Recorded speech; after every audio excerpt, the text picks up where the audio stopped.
Кез келген топырақ бір-бірімен араласқан қатты, сұйық және газ тәрізді бөлшектерден тұрады. Топырақтың қасиеті осы бөлшектердің арақатынасына, құрғақ ылғалды, борпылдақ тығыз байланысты.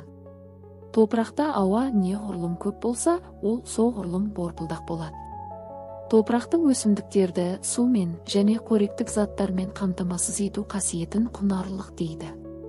Ол топырақ құрамындағы қарашіріктің мөлшеріне байланысты болады.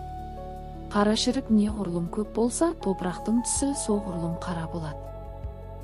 Мұндай топырақ су мен онда еріген қоректік заттарды сақтай алады.